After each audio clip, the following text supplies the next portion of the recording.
Tudo bom, galerinha? Como é que estão? Tranquilo? O professor Fabiano Machado de novo na aula. Aqui com vocês, tranquilo, suave. Hoje nós vamos iniciar nosso...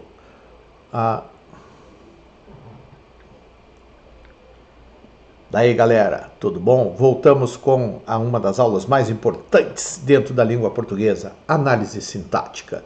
Hoje, Titio aqui vai virar o homem da análise sintática. Vamos lá, então. Pessoal, análise sintática, como nós já estudamos toda a nossa análise morfológica, agora nós entramos mais a fundo fazendo a nossa análise sintática. Como é que nós vamos trabalhar isso? Primeiro, nós vamos ter uma subdivisão aí desses nossos assuntos de análise sintática. Como é que eu vou fazer isso? Essa revisão sintática, ela vai ser feita da seguinte forma. Olha só. Nós vamos ver primeiro os termos essenciais, que seriam sujeito, predicado, predicativo do sujeito e do objeto. Tá? Depois nós vamos ver termos integrantes, complementos verbais, objeto direto e indireto, o complemento nominal. Depois nós vamos ver o agente da passiva. E no último trecho nosso de estudos, nós vamos ver os termos acessórios. Adjunto adnominal, adjunto adverbial, aposto e vocativo. Então, eu sempre divido dessa forma para dar um entendimento melhor para vocês, ok? A nossa primeira parte de estudo hoje vai ser... Tudo bom, pessoal? Agora nós vamos trabalhar na análise sintática os termos essenciais da oração. Esses termos essenciais nós vamos começar com quem? Principalmente com o nosso sujeito. Tá? Sujeito. O que eu tenho que saber sobre ele? Como ele vai funcionar nas minhas orações? Vamos lá. Eu tenho os tipos de sujeitos. O primeiro, sujeito simples. Ele só vai apresentar um núcleo na oração, tá? Que ele é o elemento de principal importância sintática que vai estar ali dentro, tá? Aqui o exemplo, meu avô brigou com os outros fazendeiros. Aqui eu tenho o verbo, eu sempre procuro primeiro o verbo brigou, depois eu procuro quem? O núcleo desse meu sujeito, que seria avô, ok? Então eu só tenho o núcleo, sujeito simples. Quando eu trabalho com sujeito composto, é onde eu vou ter o quê? Mais de um núcleo. Ele vai apresentar 2 ou 3 núcleos, até mais. Então vamos ao exemplo. Os quadros, os livros e os móveis antigos não serão vendidos. Eu procuro quem? O meu verbo. Serão vendidos. Uma locução verbal. E aí eu vou procurar quem? O meu sujeito. Eu procuro o que serão vendidos. Ele vai me dizer os quadros, os livros e os móveis antigos. Então aqui eu tenho 3 núcleos: quadros, livros e móveis. Então é um sujeito composto. Quando um sujeito ele é representado por uma frase de valor substantivo, eu vou ter um sujeito simples. Por isso que a gente deve empregar o verbo no singular. Como a famosa frase, um por todos, todos por um, era o lema dos mosqueteiros, ok? Minha outra situação que eu tenho de sujeito é o sujeito oculto. Tá? Eu vou chamar ele de oculto, desinencial, implícito, na desinência verbal ou elíptico. Tá? Em alguns casos, por elegância ou concisão, o sujeito simples não aparece expresso na oração, mas ele pode ser facilmente identificado, como é os exemplos que eu tenho aqui. Sinto muito a falta de meus livros. Quem é que sente? Eu. Então, esse sujeito está oculto, implícito ali. Viajamos para a Itália. Quem é que viajou? Nós. Tranquilo? Prestem atenção nesse exemplo. Os agricultores participaram da reunião. Decidiram sair cedo. Aqui eu tenho implícito eles. E além desse eles, eu tenho uma referência anterior, os agricultores. Dessa forma, eu consigo saber que esse meu sujeito está oculto, porque eu tenho uma referência anterior a ele. Pois se eu não tivesse, eu cairia no exemplo abaixo, que é de sujeito indeterminado.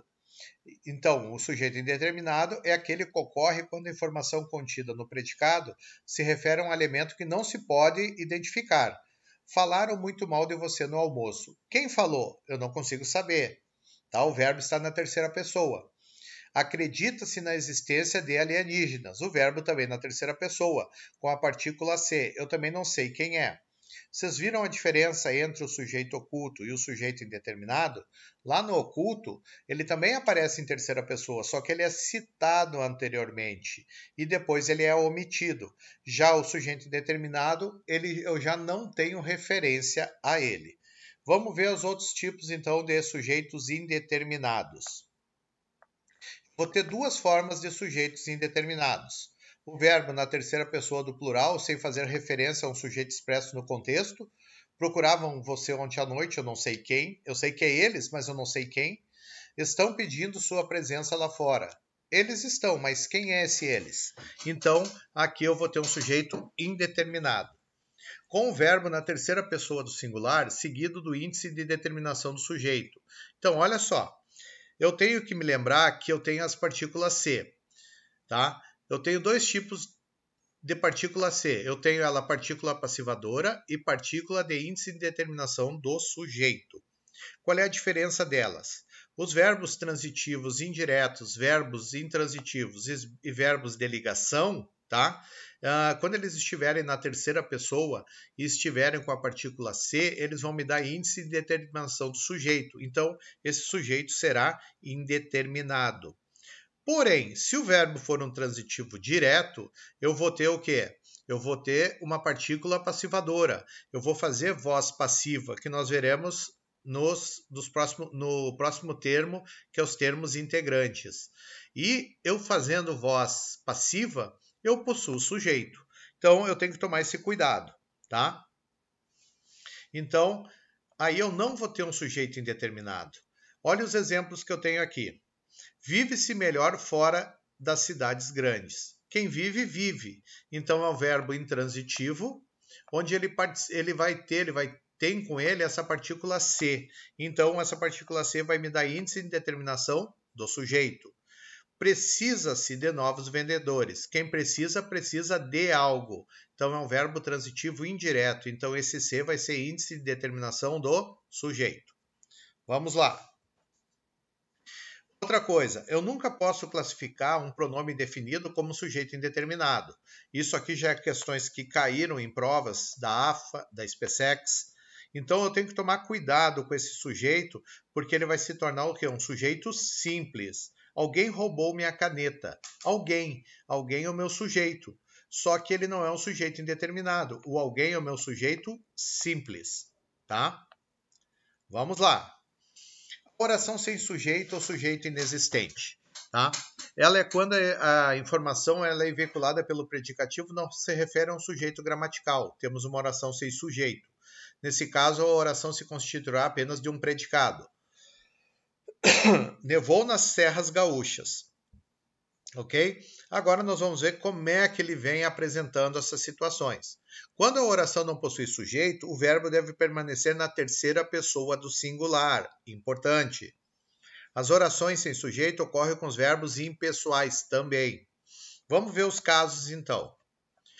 Verbos que exprimem fenômenos naturais. Chover, ventar, anoitecer, amanhecer, relampejar, trovejar, nevar. Choveu pouco no último mês de março. Eu não tenho sujeito, o verbo vai me exprimir o quê? Um fenômeno da natureza. Anoiteceu rapidamente também. Eu tenho que tomar cuidado o seguinte. Se o verbo exprimir esse fenômeno natural, mas ele for empregado no sentido figurado, haverá sujeito. Choveram gols naquela partida. Opa, chove gol? Não. Então, quem é o meu sujeito aqui? É o gols. Gols choveram naquela partida. Então, eu tenho que tomar cuidado nessa situação. Olha só, amanheci mal-humorado. Aqui, esse amanheci não é fenômeno natural. Então, eu amanheci. Então, eu tenho o sujeito oculto ali dentro. Eu, tá? Choveram candidatos. Chove candidatos? Não. Então, candidatos choveram. Então, o sujeito é candidatos. Meu outro exemplo é os verbos estar, fazer, haver e ser, quando indicam tempo ou clima. Está cedo, faz muito frio na Europa. Há meses não vejo sua prima. São 2 horas da tarde. Verbos haver, fazer e ir, quando indicam tempo transcorrido. Há 2 meses que não vejo Mariana. Faz 2 anos que ele saiu. Vai para uns 10 meses que que ela não escreve. Então, esses verbos indicam tempo transcorrido, ok? O verbo haver no sentido de existir e acontecer e realizar-se e decorrer. Havia 5 alunos na sala. Existia 5 alunos na sala. Então, o verbo haver no sentido de existir, o verbo ter também funciona no sentido de existir. Então, eu tenho que tomar um cuidado com ele também, tá? Ele vai ficar impessoal. E o mais importante, quando ele é impessoal, ele leva essa impessoalidade na sua locução verbal. Então, o verbo auxiliar dele também vai ser impessoal. Que nem os exemplos que eu tenho aqui. Deve haver outros implicativos no roubo. Não podia haver leis mais sábias. Então, eu tenho que tomar cuidado, porque ele leva essa impessoalidade para o seu verbo auxiliar. Qualquer verbo no infinitivo impessoal, é preciso dar atenção aos problemas ambientais, tá? Ele também vai fazer isso, é uma oração sem sujeito. Nós aqui no português, nós aprendemos que tem 2 infinitivos, o pessoal e o impessoal. Uma forma impessoal é aquela que não se refere a um sujeito. No exemplo acima, dar infinitivo impessoal. Ou seja, é o núcleo do predicado de uma oração sem sujeito. Então, esse infinitivo impessoal não vai ter sujeito, ok? Já o exemplo a seguir, a forma dar é o infinitivo pessoal, apresentando o termo o cidadão como sujeito e com ele concordando. É importante o cidadão dar atenção aos problemas ambientais. Então, dessa forma, ele vai ter o sujeito dele.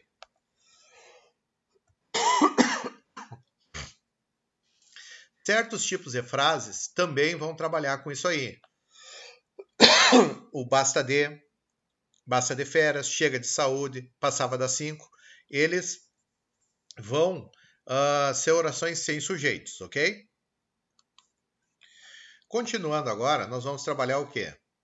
Nós vamos ver a parte do predicado. Para trabalhar predicado, primeiro eu vou ter que trabalhar o quê? A minha predicação verbal. Fazer. O que é a predicação verbal? Ela trata da relação existente entre o verbo e o seu sujeito. Então, eu tenho 2 tipos de predicação, tá, dos verbos. Eles podem ser lexicais ou nocionais, né? São verbos dotados de conteúdo semântico, são verbos de ação. E eu tenho a predicação dele de ligação, ou gramaticais, que são aqueles que exprimem estado ou mudança de estado, tá? Eles não indicam ação, tá? Então, eu tenho esses 2 tipos. A partir daí, eu vou começar a trabalhar com vocês a noção que eles me dão dentro das orações, tá? Qual é essa noção? A sua transitividade ou não. Se esse verbo vai ser transitivo ou não. Então, a transitividade verbal é a necessidade que algum dos verbos vai ter de ter um complemento, tá? E eles vão exigir ou não esse complemento. Eu tenho que saber quando eu utilizo e quando eu não vou utilizar. Quando ele utiliza, a gente chama eles de transitivos. E quando ele não vai utilizar, nós chamamos de intransitivos. Vamos lá. O que são os verbos intransitivos? São aqueles verbos que não precisam de complemento. Ele já tem a sua ideia única, sozinha. Tá? Ele já tem o sentido completo dele na frase. E eles não vão pedir esse complemento verbal. Tá? Os exemplos que eu tenho aqui. José morreu. Quem morre? Morre. Amanda sumiu. Quem some? Some. O Enzo chegou. Quem chega, chega. E acabou. Eu não preciso esse complemento, tá? Ele já tem o sentido completo. Eles indicam ações praticadas e sofridas pelo sujeito. Eles não vão precisar desse complemento e eles são capazes de sozinho construir o predicado. Eles já me dão a noção do predicado geral, tá? A outra característica desses verbos intransitivos, tá, é que eles não podem ser apassivados. Eu não consigo fazer voz passiva com eles, tá? E os verbos intransitivos, eles vêm acompanhados quase sempre de adjuntos adverbiais, de tempo, de modo, de lugar, ou muitos outros complementos, né? Os adjuntos, né? Ou eles vão exprimir um atributo do sujeito. Eles vão ter um predicativo do sujeito, tá? E isso aí não vai alterar o seu caráter de intransitividade, tá? Mas eu tenho uma categoria de verbos intransitivos que é muito importante. São aquelas que exigem adjuntos adverbiais para constituir o predicado. Tipo, moro. Eu posso dizer eu moro, mas eu moro em algum lugar. tá? Então, moro em Santa Maria. Vou, quem vai para algum lugar. Vou para Porto Alegre. Então, eles vão me exigir esse complemento, esse adjunto adverbial, ok? Verbos transitivos. São todos aqueles verbos que vão precisar de complemento. E eu vou ter que ver essa transitividade dele. Tipo, o Flamengo venceu o Vasco. Quem vence, vence alguém ou algo. O cliente reclama de promoções do supermercado Big. Quem reclama, reclama de algo. Medidas em estudos promete alívio para os Estados Unidos. Quem promete, promete algo para alguém. Então, aqui eu já mostrei para vocês os 3 tipos de complementos verbais que eu vou ter, tá? Por quê? Esses complementos eles podem ser um objeto direto, um objeto indireto ou um objeto direto e indireto. Porém, os objetos são assuntos para os termos integrantes. Aqui nós estamos falando na transitividade do verbo, ok? Então, os verbos transitivos eles vão se dividir em quê? Em transitivos diretos, que vão me exigir o quê? Objetos diretos, um complemento sendo um objeto direto. Presidente receberá governadores. Quem recebe, recebe alguém. Prefeitura compra novos computadores. Quem compra, compra algo, tá? Por uma questão estilística, alguns verbos, mesmo sendo transitivos diretos, aceitam complementos introduzidos por preposição. Tá? Isso aí depois nós vamos ver que vão se chamar objetos diretos preposicionados. Tá? Mas esse verbo não vai deixar de ser um verbo transitivo direto. Tá? Mesmo que esse complemento dele utilize preposição. Olha o exemplo. Cada cidadão deve beber do vinho depois da ceia. Quem bebe, bebe algo. Aí eu estou falando do vinho. Isso aqui é uma questão estilística ou até mesmo para retirar minha ambiguidade. Depois nós vamos ver isso aí lá nos meus termos integrantes. Naquele dia, comeu da sobremesa da sua mãe. Quem come, come algo. Tá? Então eu estou usando da.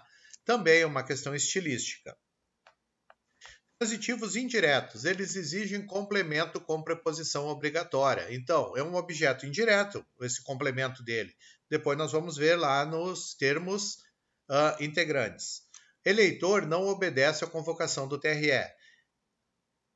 Quem obedece, obedece a algo. Então, por isso que ele leva a crase ali. Lá, depois na crase, nós vamos ver essa situação do verbo também. População ainda acredita nos políticos. Quem acredita, acredita em alguém. Então, também vai necessitar desse objeto indireto, o verbo sendo transitivo indireto. Olha só, existe a possibilidade de, na mesma frase, haver uma repetição de objetos, tanto diretos como indiretos. Primeiro aparece o objeto antecipado para o início da oração, depois ele é repetido por meio de um pronome oblíquo. Isso aí a gente chama de objeto pleonástico. Tá? Depois nós vamos ver lá nos termos integrantes. As obras indicadas, ainda não as li. Olha só como é que eu faço. As obras indicadas. Quem lê, lê algo. Não li as obras indicadas. Então, para não ficar repetitivo, eu vou resumir vou aplicar, né, esse meu objeto direto para um pronome, tá? Para a retomada dele. Um pronome pessoal oblíquo. Eu uso o as, então eu tenho um objeto direto pleonástico. Aos inimigos, nada lhe devemos. Quem deve, deve algo, alguém. Então, lhe devemos. Devemos a quem? A eles. Então, aí eu vou ter um objeto indireto pleonástico, aos inimigos. Os transitivos diretos e indiretos, eles vão me exigir os 2 complementos, tá? Direto e indireto, os objetos. Então, o governador perdoa a deputado a traição do passado. Quem perdoa, perdoa algo, alguém, tá? Então, eu tenho essa situação aí. Empresário doa rendimentos do mês à Unicef. Quem doa, doa algo, a alguém. Então, eu tenho essa situação. Empresário doa os rendimentos à Unicef. Verbos de ligação. São verbos que exprimem estado, tá? Ou mudança de estado. Então, eles não indicam, portanto, ações. Nas orações com verbos de ligação, o sujeito não pratica nem sofre ação. Não há ação. O sujeito é apenas o ser que atribui alguma característica, tá? Olha o exemplo. A casa é nova. O nova se refere à casa. João está triste. Triste se refere a quem? A João. Então aí eu tenho predicativos do sujeito. Depois nós vamos ver isso aí. Logo após aqui a aula de predicado, nós vamos ver o predicativo, tá? Então, tem que observar que os predicativos formados com verbos de ligação, a principal informação a respeito do sujeito está contida ali. O verbo de ligação vai expressar o quê? Estado permanente, tá? Expressa o que é habitual, o que não se modifica. Anitta é bonita, tá? Estado transitório, expressa que é passageiro. Os verbos ser, os verbos estar, andar, achar-se, encontrar-se. Antônio anda preocupado, a criança está doente. Já lá o meu primeiro verbo que é permanente é o ser e viver. Anitta é bonita, tá? Já a mudança de estado, são verbos ficar, tornar-se, acabar, cair, meter-se. A pintura ficou bonita. Então é o estado que ela ficou. A continuidade também de estado, verbos continuar, permanecer. O computador permaneceu desligado. José continua febril. O estado aparente é o verbo parecer. A sobremesa parece saborosa. Então são verbos de ligações, tá? Os principais verbos que costumam funcionar como verbos de ligação são o ser, o estar, o parecer, permanecer, o ficar, o continuar, o tornar-se. Então aqui cabe uma situação que é bom vocês estarem bem cientes disso. O verbo de ligação ele serve para ligar, dar esse estado. Olha o exemplo. Joana está doente. É um verbo de ligação. Doente é o estado de Joana. Já quando eu digo Joana está na sala, esse se estar já se torna o que? Um verbo intransitivo. Ele não está me dando o estado, e sim ele está me falando aonde ela se encontra. Então, aí eu tenho uma diferença. Aí na sala seria uma adjunta adverbial de lugar. Então, esse verbo se torna o que? Um verbo intransitivo. Agora nós vamos ver os tipos de predicado.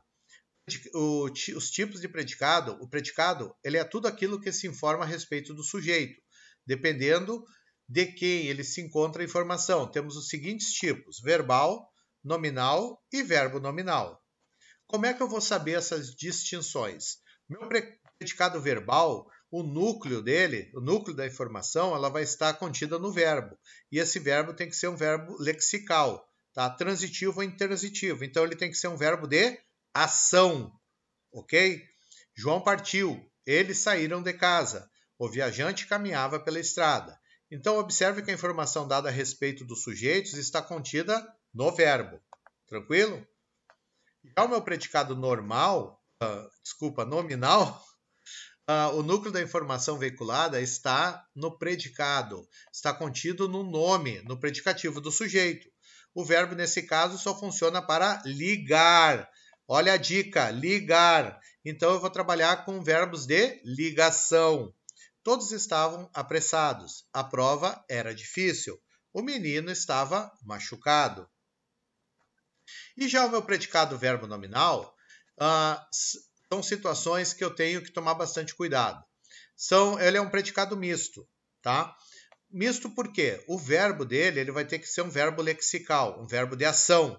E ele vai ter que ter um predicativo do sujeito ou do objeto. Tá? Dessa forma eu consigo identificar primeiro que o meu verbo, o caso é um verbo de ação, então eu já tenho um predicado verbal. E se ele apresentar um predicativo do sujeito ou um predicativo do objeto, eu já tenho ele o quê? Um predicado verbo nominal. O menino chegou ao colégio machucado. Quem é que estava machucado? O menino. Então, o machucado é o quê? Um predicativo do sujeito. Os proprietários consideram a proposta razoável. O que é razoável? A quem ela faz ligação? A proposta. A proposta, naquele momento, estava razoável. Então, aí eu tenho um predicativo do objeto. E dessa forma, eu vou ter o meu predicado verbo nominal. Ok? Olha só, ali embaixo está... a outra situação que eu trabalho é tentar colocar o quê? Um verbo de ligação. Como assim? Eu vou tentar abrir a minha frase e colocar um verbo de ligação dentro da estrutura para confirmar isso, para confirmar que eu tenho um predicado verbal e um nominal. Tá? O menino chegou ao colégio. O menino estava machucado. Porque o menino chegou ao colégio machucado. E se eu conseguir criar outro verbo e esse verbo for de ligação? O menino chegou ao colégio e estava machucado. O menino estava machucado. O menino chegou ao colégio. Então eu confirmo aí que eu tenho um predicado verbo nominal. Os proprietários consideram a proposta como sendo razoável. Então eu consigo colocar esse verbo de ligação e aí eu vou ter um predicado verbo nominal. Aqui eu coloquei um quadro resumo para vocês da seguinte forma. O predicado verbal é o verbo lexical, verbo de ação? Sim. Ele vai ter verbo de ligação? Não. E ele vai ter o predicativo, que é o predicativo do sujeito ou do objeto? Não, ele só é um predicado verbal. Já o meu predicado nominal, ele tem verbo de ação? Não, ele vai ter verbo de ligação. E o predicativo dele vai ter? Sim, ele vai ter um predicativo do sujeito. Predicado verbo nominal, ele tem um verbo de ação, lexical? Sim. Tem verbo de ligação? Não, eu só testo para ver se eu consigo colocar. E ele tem predicativo? Sim, ou ele vai ter o predicativo do sujeito ou o predicativo do objeto. Todas essas observações que eu falei para vocês, eles está colocado ali abaixo, ok? Agora nós vamos ver o predicativo. Predicativo do sujeito e predicativo do objeto. O que é o meu predicativo? Tá? É o termo da oração que funciona como núcleo nominal do predicado. Então, a função do predicativo é atribuir uma característica ao sujeito, predicativo do sujeito, ou ao objeto, predicativo do objeto. O predicativo do sujeito, como eu já venho comentando com vocês, eu vou ter um verbo de ligação, e esse verbo de ligação só vai ligar o meu sujeito ao predicado dele, tá? E ele vai ter essa função de informar algo a respeito ao sujeito. Tipo, a Terra é redonda. Quem é que é redonda? A Terra. Então, ele está informando. Então, aquele é somente o verbo de ligação. A sala está cheia. Sala e cheia. Mesma coisa, tá? As orações que apresentam o predicativo do sujeito costumam dispor da seguinte ordem. Eu tenho sujeito, verbo e predicativo do sujeito, ok? No entanto, há casos em que o predicativo do sujeito pode aparecer antes do sujeito, ou até mesmo antes do verbo. Olha só, esse exemplo aqui. Altos são os montes da Transmantiqueira, belos os seus rios, calmos os seus vales e boa é a sua gente. Então, aqui eu já tenho ele colocado antes. O predicativo subjetivo às vezes está preposicionado. Tenham que cuidar isso aí. Pode o predicado preceder o sujeito e até mesmo o verbo. São horríveis essas coisas. Raros são os verdadeiros líderes. Tranquilo? Mostrando para vocês que tem essas diferenciações. O predicativo do objeto é o termo da oração que se relaciona ao objeto, atribuindo-lhe uma característica. Um macete para vocês é lembrar o quê? O predicativo do objeto é uma coisa nova, tá? Que mudou, que ele está sendo colocado naquele momento ali, e ele pode mudar com o tempo. Os exemplos que eu tenho aqui, olha só. O juiz julgou o réu culpado. Quem é que é culpado, o juiz ou o réu? O réu. Dessa forma, eu consigo ver o seguinte. Até aquele momento, o réu era culpado? Não, somente a partir do momento que o juiz o julgou. Porque depois nós vamos ver mais adiante que existe uma diferença entre o predicativo do objeto e o adjunto adnominal. E eu preciso fazer essa diferença. Mantenha a cidade limpa. Ó, a cidade limpa. A cidade é sempre limpa? Não, ela pode ser suja. Então, é uma coisa nova. Então, o predicativo do objeto pode vir antes do objeto também. Covarde sei que me podem chamar. Ele está antes, mas ele faz referência ao objeto que ele está acompanhando. O predicativo do sujeito ou do objeto pode aparecer com preposição. Sim. O relógio é de ouro. Sempre o tiveram por ingrato. Então, ele vai aparecer dessa forma. Ele pode aparecer. Normalmente, o predicativo do objeto se refere ao objeto direto. São raros casos em que o predicativo do objeto se refere ao objeto indireto. Então, eu tenho que tomar cuidado com isso aí. Chamei-lhe de covarde. Chamei ele de covarde. Chamei a ele de covarde. Então, ali eu vou ter esse objeto indireto. Quem gosta, gosta de alguém. Gostei dela, alegre. Então eu tenho que tomar esse cuidado também. O predicativo do objeto também pode referir-se a um objeto em forma de oração. Considerar estranho eu ter falado daquela menina. Então, isso aqui, com o objeto indireto, existe apenas um caso, quando o verbo chamar atribui nome, apelido a alguém. Chamei-lhe de vigarista. Então, acontece essa situação. Cansei, pessoal. Essa foi cansada. É muita análise sintática junto, mas estamos aí. Vamos lá. A aula de hoje terminou. Beijinho do gordo para vocês. Aula que vem nós vamos trabalhar termos integrantes, ok? Já vimos os termos essenciais, vamos ver os termos integrantes, ok? Abraço aí, até a próxima aula.